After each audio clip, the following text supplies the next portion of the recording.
I've never been the talkative type. I've always let my actions define me. However, I can no longer remain silent. When your deeds are forgotten, it's time to speak up. By now, you all know the story.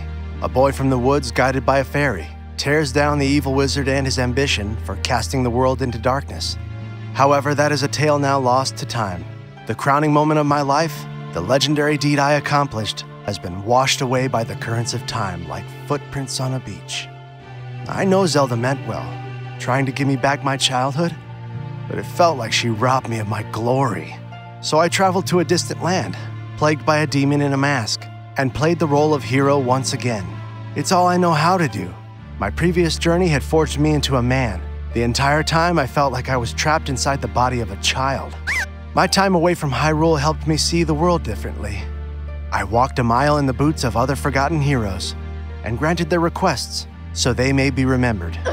I could sympathize with how they felt. We were all kindred spirits. I granted them glory. But I had something they didn't, my life. Oh, Link. I still had my life to live, so I decided to keep a promise I made a long time ago. Love changed everything. For a time, things were perfect. She was my world, my reason to rise with the sun and rest with her when the moon took its place. Seeing her in that veil, how happy it made her, almost brought me to tears. Children, behave. With news of children, I grew excited to pass on what I had learned, hoping to leave a legacy. However, my dreams were dashed quite quickly. We had 3 girls, and none of them had interest in fighting or learning the way of the sword. They were our little princesses. Seeing them grow into fine young women brought me much joy. As my girls grew, we guided them. But every day, they needed their parents less and less. In time, my mind again turned to reclaiming my lost glory. Again, I took up my sword in defense of Hyrule, much to my wife's dismay. There were people and places who needed my protection. I fought in many battles across various provinces. So many, I started to lose count.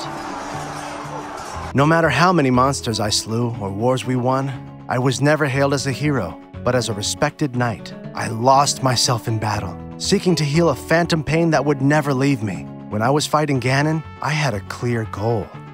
Rudo says I lost sight of what was important. Don't be so careless. You're not invincible. Eventually, opportunity came knocking in the form of a summons to Hyrule Castle. The king informed me that a beast had crawled forth from the realm of shadows and butchered every unit of guards and mercenary he sent its way. The numbers had started to crawl into the thousands, and he couldn't spare any more men. I arrogantly accepted the request, looking at it as a second chance. While I was eager to prove myself, I didn't act foolishly. I brought with me a mask I obtained in my travels to another world. Sleeping inside it was the power of a fierce, battle-born god.